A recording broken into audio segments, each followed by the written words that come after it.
1 से लेके 40 हफ्ते का प्रेगनेंसी का सफर। दोस्तों हम इस वीडियो में सब कुछ जानेंगे कैसे 1 हफ्ते से लेके 40 हफ्ते तक का सफर रहता है आपका और आपके बच्चे का, किस तरीके से बच्चे का विकास होता है। तो चलिए दोस्तों फटाफट से वीडियो को शुरू करते हैं।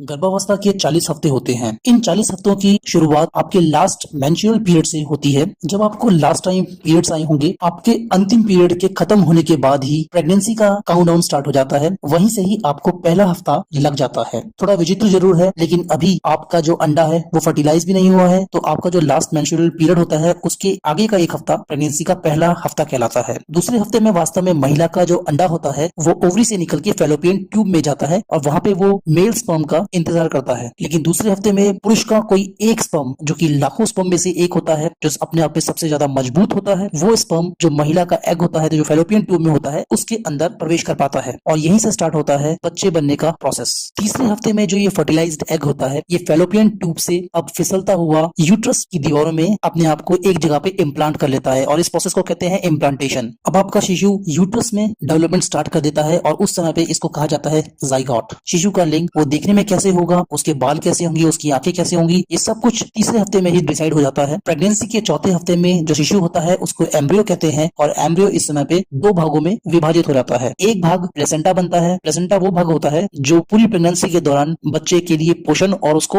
ऑक्सीजन देने का काम करता है। जो एम्ब्रियो का दूसरा भाग होता है वो एक्चुअल में बच्चे वाला भाग होता है जिससे बच्चा बनता है। चौथे हफ्ते में न्यूरल ट्यूब का निर्माण होना शुरू हो जाता है, बच्चे के ब्रेन का विकसित होना स्टार्ट हो जाता है और उसकी जो स्पाइनल कॉर्ड है, रीढ़ की हड्डी है, इन सब का विकास होना शुरू हो जाता है। 5वें हफ्ते में बच्चा अभी बहुत ही ज्यादा छोटा है, जिसको अभी सिर्फ अल्ट्रासाउंड के माध्यम से ही देखा जा सकता है। प्रेगनेंसी के छठे हफ्ते में बच्चे का जो साइज होता है वो अब 3 गुना हो गया होता है। उसकी हार्ट बीट भी स्टार्ट हो चुकी होती है, जिसको केवल अल्ट्रासाउंड के माध्यम से ही सुना जा सकता है। बच्चे की जो हार्ट बीट होती है वो बहुत तेजी से चल रही होती है। तकरीबन वो 150 बार उसका जो दिल है वो 1 मिनट में धड़कता है, जो कि वयस्कों की हार्ट बीट से 2 गुना है। बच्चे का दिमाग भी अब विकसित करने लगा है। 7वें हफ्ते में बच्चे के चेहरे के कुछ कुछ पार्ट्स बनने शुरू हो जाते हैं, जैसे कि उसकी आंखें हो गई, उसका मुंह हो गया, उसके कान हो गए और बच्चे का दिमाग भी काफी अच्छी तरीके से इस समय पे विकसित हो रहा होता है। जो बच्चे के दिमाग के अंदर नर्व सेल्स होते हैं वो बहुत ही तेजी गति से बन रहे होते हैं। तकरीबन 1 लाख सेल प्रति मिनट के हिसाब से बच्चे के अंदर नर्व सेल्स का विकास हो रहा होता है। 8वें हफ्ते के आते आते बच्चे का जो साइज है वो 4 गुना बढ़ चुका होता है और 8वें हफ्ते के आते आते जो उसके फीचर्स होते हैं वो अब काफी हद तक शार्प हो चुके होते हैं।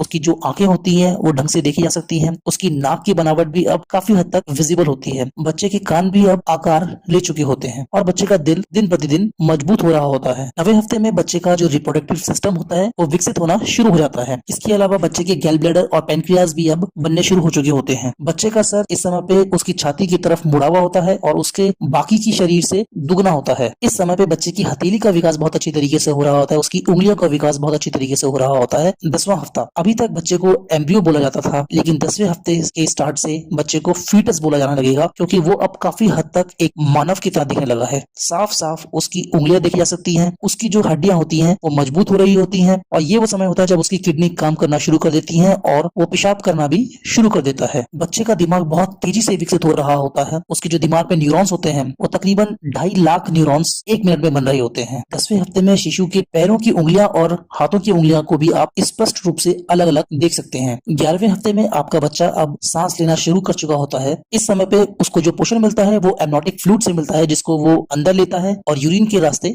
बाहर निकालता है और इस प्रक्रिया से उसके जो फेफड़े होते हैं वो मजबूत होते हैं और अच्छी तरीके से विकास करते हैं। इस हफ्ते शिशु के कान का आकार बहुत हद तक स्पष्ट हो गया होता है। 12वें हफ्ते में बच्चा अब थोड़ा सा शरीर में अपनी चर्बी बढ़ा रहा होता है, जिसके कारण आपको खिंचाव महसूस होगा और इस समय पे वो किक मारना भी शुरू कर देता है, लेकिन इसका आभास आपको अभी बहुत मुश्किल से होगा। बच्चे ने अपनी उंगलियों को इस समय पे खोलना और बंद करना शुरू कर दिया होता है। 13वें हफ्ते तक बच्चे की आंख अपना काफी हद तक स्पष्ट रूप ले चुकी होती हैं और इस समय पे पहले की तरह उसकी जो आंखें हैं वो साइड में ना होके चेहरे के एकदम आगे आ चुकी होती हैं, जैसे नॉर्मल होता है। शिशु की भुजाएं इस समय पे उसके शरीर के अनुपात के हिसाब से बढ़ चुकी होती हैं, लेकिन अभी भी पैरों की लंबाई शरीर के अनुपात से बढ़ना बाकी है। 14वें हफ्ते तक बच्चे के सभी जरूरी अंग बन चुके होते हैं। अगर बच्चा मादा है तो उसकी ओवरीज बन चुकी होती हैं और पेल्विस की ओर जा रही होती हैं। 15वें हफ्ते में बच्चे के ऊपर बहुत ही महीन महीन और बहुत ही मुलायम मुलायम बाल आ चुके होते हैं, जो कि उसके पीठ में, उसकी कमर में, उसके कान और उसके माथे पे होते हैं। और ये महीन और मुलायम बाल बच्चे को गर्म रखने के बहुत काम आते हैं, लेकिन इनमें से ज्यादातर बाल बच्चे के जन्म से पहले ही झड़ जाते हैं। 16वें हफ्ते में बच्चे की जो हड्डियां होती हैं वो मजबूत होना शुरू हो जाती हैं। हड्डियों में थोड़ी सी कठोरता आने लग जाती है, लेकिन ये हड्डियां पूरी तरीके से कठोर नहीं होती हैं, क्योंकि बच्चे को अभी बर्थ कैनाल के रास्ते से बाहर आना बाकी है डिलीवरी के समय। तो उसकी हड्डियां अभी भी बहुत कोमल होती हैं। अगर बच्चा मादा है तो इस समय पे उसकी ओवरीज में बहुत सारे एग्स,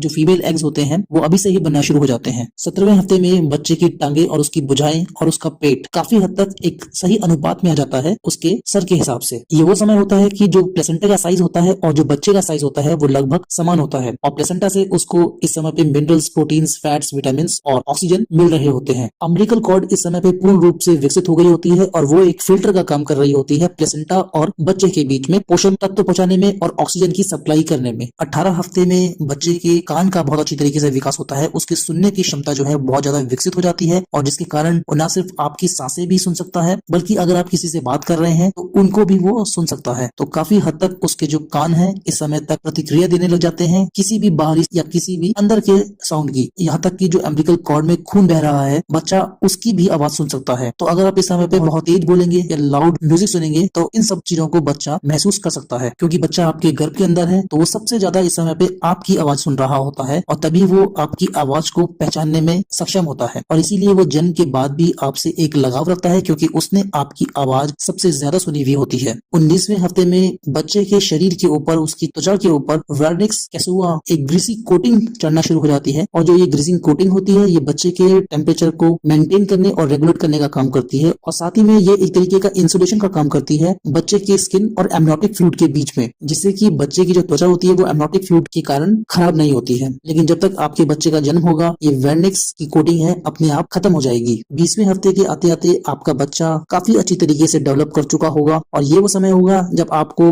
उसकी पहली किक महसूस हो सकती है। उसके बाल, उसके नाखून और उसकी आईब्रो काफी अच्छी तरीके से विकसित हो गई होती हैं, और बच्चा दिखने में कैसे होगा ये भी अब तक काफी हद तक निर्धारित हो चुका होता है। 21वें हफ्ते तक बच्चे का जो पेट होता है वो इतना स्ट्रांग हो चुका होता है, इतना मजबूत हो चुका होता है कि वो अब एब्जॉर्ब कर रहा होता है पोषक तत्व एमनियोटिक फ्लूइड से, और इसीलिए अब बच्चे का जो विकास है बहुत तेजी गति से हो रहा होता है। 22वें हफ्ते में शिशु की त्वचा जो है अपारदर्शी होना शुरू हो चुकी होती है, मतलब कि शिशु की त्वचा का पारदर्शिता अब समाप्त हो रही होती है। शिशु अब स्पर्श की अनुभूति करना शुरू कर चुका होता है, और इसी कौशल के सहारे वो अब अपने चेहरे को छूता है और कुछ समझने की कोशिश कर रहा होता है। बच्चे के सिर में अब बाल आना शुरू हो चुके होते हैं, और उसकी जो आईब्रोज होती हैं वो भी अब बनना शुरू हो चुकी होती हैं। लेकिन इसमें भी भिन्नता है, कुछ बच्चे के बाल बहुत अच्छे आते हैं और कुछ बच्चों के बाल बिल्कुल भी नहीं आते हैं। 23वें हफ्ते में बच्चे के दिमाग का विकास बहुत तेजी गति से हो रहा होता है। इस समय पे शिशु के अंदर करोड़ों ब्रेन सेल्स का विकास हो रहा होता है, और बच्चे के फेफड़े का विकास भी काफी अच्छी गति से हो रहा होता है। अभी भी बच्चा सांस लेने की प्रक्रिया के माध्यम से एमनियोटिक फ्लूइड को अपने अंदर ले रहा होता है, और पेशाब के द्वारा उस एमनियोटिक फ्लूइड को वापस एमनियोटिक सैक में भेज रहा होता है। 24वें हफ्ते में बच्चे के पास पेट के अंदर मूवमेंट करने की काफी शक्ति आ चुकी होती है। वो पेट के अंदर घूमता है, और जैसे ही उसको आपकी बाहर से साउंड सुनाई देती है तो वो रिएक्ट करता है। जब आप अपने पेट पे हाथ रखते हैं या आप अपने पेट पे हाथ रख के रब करते हैं तो इसका भी वो एहसास कर सकता है। इस समय पे अगर आप अपने पेट को टैप करते हैं तो बाहर से आने वाली इस आवाज को सुन के बच्चा सचेत हो जाता है। 25वें हफ्ते में बच्चा जो है मल त्यागना शुरू कर देता है, जो कि बड़ी आंतों में इकट्ठा हो रहा होता है, और जैसे ही बच्चा बाहर आएगा वो इस मल को बाहर त्याग देगा। 26 हफ्ते में बच्चा जो है अपने सोने का स्टाइल डेवलप कर चुका होता है, उसको कब सोना है कब उठना है वो काफी हद तक बना चुका होता है अपना एक पैटर्न। तो अगर आप बहुत किस्मत वाली हैं तो उसका पैटर्न और आपका पैटर्न मैच करेगा, या ये भी हो सकता है कि जब आप सोएं तो वो उठे और आपको वो अंदर से पंच करे या लाते मारे। 27वें हफ्ते में बच्चा बहुत ज्यादा हिचकियां लेता है, और आप इन हिचकियों को महसूस कर सकते हैं कि जो हिचकियां बच्चे को आती हैं वो डायफ्राम के अनैच्छिक मूवमेंट के कारण होती हैं। तो इनका आपको एहसास ऐसा होगा जैसे कि बच्चा जो है अंदर से कुछ वाइब्रेशंस दे रहा होगा। 28वें हफ्ते तक बच्चे की जो आंखें थी वो अभी तक बंद थी, उसकी पलकें अभी तक बंद थी, लेकिन अब वो अपनी आंखों को खोलना और बंद करना शुरू कर देगा। 29 हफ्ते में आते ही बच्चा बहुत मजबूत हो चुका होता है, उसकी जो किक्स होती हैं वो बहुत तेज गति से आपको फील हो रही होती हैं, और जो उसकी मूवमेंट्स होती हैं वो भी इस समय तक बहुत ज्यादा बढ़ चुकी होती हैं। इस समय तक बच्चे के जो दिमाग होता है उसका भी विकास बहुत अच्छी तरीके से हो चुका होता है, तो वो काफी अच्छी तरीके से चीजों को सेंस करने लग चुका होता है। जैसे कि आप अगर कुछ खाती हैं तो उसको वो सेंस करता है, मीठे के लिए वो अलग प्रतिक्रिया दे सकता है, खट्टे खाने के लिए वो अलग प्रतिक्रिया दे सकता है, साउंड्स को वो अलग अलग तरीके से समझ सकता है, लाइट्स को भी वो सेंस कर सकता है। अगर आपके पेट पे तेज रोशनी इस समय पे मारी जाए तो वो अलग तरीके से रिएक्ट करेगा, या फिर अगर आप जब अंधेरे में होंगे तो वो अलग तरीके से रिएक्ट करेगा। तो काफी हद तक इस समय पे उसका का जो सेंसरी ऑर्गन्स है वो काम कर रहे होते हैं। 30 हफ्ते में बच्चे का विकास बहुत ज्यादा तेजी से होता है, यानी कि अगर उसका जो वजन की बात करी जाए तो इस समय पे हर हफ्ते अब बच्चे का जो वजन है कम से कम आधा पाउंड बढ़ेगा। और जो भी इस समय पे बच्चा फैट गेन कर रहा होता है वो मैक्सिमम जो होता है उसके गालों के विकास में जाता है। तो अब क्योंकि अब बच्चे का विकास बहुत तेजी से होना शुरू हो गया है तो हो सकता है कि बच्चा अब धीरे धीरे करके बल्की होने लगे, बहुत ज्यादा उसके अंदर चर्बी चढ़े और उसके पास गर्भ के अंदर इतनी जगह नहीं बचेगी कि वो अब बहुत ज्यादा तेजी से मूव करेगा और आपको किक देगा। तो अगर इस समय पे आपकी मूवमेंट्स कम हो जाती है, मतलब कि तीसरे हफ्ते के दौरान, तो आप बिल्कुल भी विचलित ना हो। लेकिन इसमें ध्यान रखने वाली बात है कि आपको उसकी मूवमेंट्स को ट्रैक करते रहना है। अगर उसकी मूवमेंट्स काफी देर तक नहीं हो रही है तो आपको अपने डॉक्टर से तुरंत जाके मिलना चाहिए और उनको ये बात बतानी चाहिए। 31 हफ्ते में हमें बच्चे का विकास बहुत तेजी से हो रहा है, उसकी जो हाइट है वो भी बढ़ रही है और उसका जो वेट है वो भी बढ़ रहा है। इस समय पे जो शिशु का रिप्रोडक्टिव सिस्टम होता है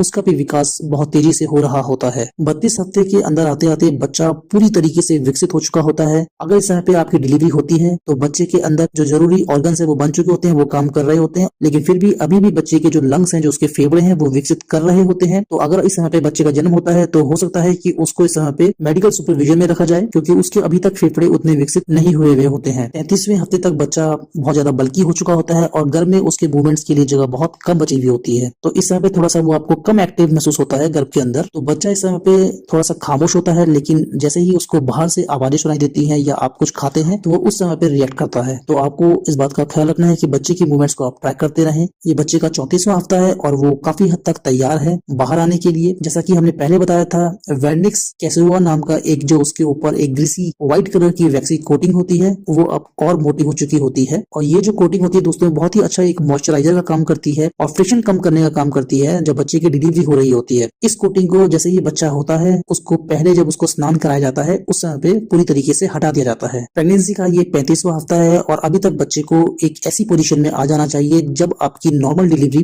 पॉसिबल हो सके। और ये पोजीशन होती है जब बच्चा अपना सर को नीचे फिक्स कर देता है पेल्विस एरिया में। बच्चे का जो सर होता है उसकी छाती की ओर मुड़ा हुआ होता है और उसकी जो टांगे होती हैं वो भी छाती की ओर मुड़ी हुई होती हैं। नॉर्मल डिलीवरी के लिए आइडियल सिचुएशन ये होती है कि इस समय पे जो बच्चे का जो चेहरा है वो आपकी पीठ की तरफ को होना चाहिए। कुछ केसेस में बच्चा इस पोजीशन पे नहीं आ पाता है तो काफी हद तक संभावना होती है सीजरियन की। प्रेगनेंसी का ये 36वां हफ्ता है और बच्चा काफी अच्छी तरीके से विकसित हो चुका होता है। उसका जो वेट होता है वो बहुत तेजी गति से बढ़ रहा होता है और जो इस समय पे बच्चा वेट गेन कर रहा है या फैट गेन कर रहा है वो उसको बहुत ज्यादा मदद करने वाला है उसके जो बॉडी टेम्परेचर है उसको मेंटेन करने के लिए। 37वें हफ्ते में अम्बिलिकल कॉर्ड में से एंटीबॉडीज निकल के बच्चे तक पहुंचती हैं। इस समय पे बच्चा डिलीवरी के लिए तैयार हो रहा होता है और ये जो एंटीबॉडीज हैं वो कोई भी उसको इन्फेक्शन, डिजीज और जर्म से लड़ने के काम आएंगे जैसे ही बच्चा गर्भ से निकल के बाहर आता है। शिशु की जो नजर है वो इस समय पे बहुत तेजी से विकसित हो रही होती है और सुनने की क्षमता भी काफी हद तक पूर्ण हो चुकी होती है विकसित होना। बच्चा इस समय पे आपकी आवाज को सबसे ज्यादा समझता है, पहचानता है और जैसे ही वो गर्भ से बाहर आएगा और आपकी आवाज को सुनेगा तो इसमें कोई भी आश्चर्यचकित होने वाली बात नहीं है कि वो एक बार आपको मुड़ के देखे, क्योंकि उसको ये आवाज काफी अपनी लगेगी। प्रेगनेंसी का ये 38वां हफ्ता है और इस समय पे बच्चा पूर्ण रूप से तैयार है बाहर आने के लिए। इस समय पे अगर वो बाहर आता है तो उसके सारे के सारे जो फंक्शंस हैं ब्रीदिंग के, डाइजेशन के या ब्लड सर्कुलेशन के अच्छी तरीके से काम कर रहे होते हैं। अब बच्चा दोस्तों कभी भी बाहर आ सकता है। ये प्रेगनेंसी का 39वां हफ्ता है। बच्चे का इस समय पे वजन कम से कम 6 से लेकर 9 पाउंड तक हो चुका होना चाहिए और उसकी जो लंबाई है वो कहीं ना कहीं 18 से लेके 22 इंचेस के बीच में हो चुकी होती है। अगर आपकी किस्मत बहुत अच्छी है तो इस समय पे बच्चा एंटीरियर पोजीशन में होगा, जैसे कि हम पहले ही बात कर चुके हैं कि उसका जो है हेड डाउन होगा, पेल्विस एरिया में फिक्स हो चुका होगा और उसका चेहरा आपकी पीठ की तरफ को फेस कर रहा होगा। अगर ऐसा नहीं है तो दूसरी बेस्ट कंडीशन होती है ऑक्यूपिड यानी कि सेफेलिक पोस्टीरियर कंडीशन। इस केस में क्या होता है कि बच्चे का जो फेस होता है वो आपके पेट की तरफ होता है। इन दोनों ही केस में नॉर्मल डिलीवरी की काफी अच्छे चांसेस होते हैं, लेकिन अगर इन दोनों में से कोई सिचुएशन नहीं है तो हो सकता है कि आपका सी सेक्शन ही करना पड़े। ये 40वां हफ्ता है दोस्तों और आपको लेबर पेन शुरू हो सकता है किसी भी समय। जैसे कि आपको एक्सपेक्टेड डिलीवरी डेट मिली होगी तो ये वो समय है जब आपको कभी भी लेबर पेन हो सकता है और आपकी डिलीवरी हो सकती है। आपका बच्चा पूरी तरीके से बन चुका है, डेवलप्ड है, उसका ब्रेन अच्छी तरीके से काम कर रहा है, उसका दिमाग अच्छी तरीके से काम कर रहा है, उसके लंग्स अच्छी तरीके से काम कर रहे हैं और अब बच्चा जब बाहर आएगा और आपकी आवाज सुनेगा तो जैसा कि मैंने पहले ही कहा, एक बार मुड़ के आपको जरूर देखेगा या देखने की कोशिश करेगा, क्योंकि उसको ये आवाज काफी अपनी सी लगेगी। तो दोस्तों ये था प्रेगनेंसी का 1 से लेके 40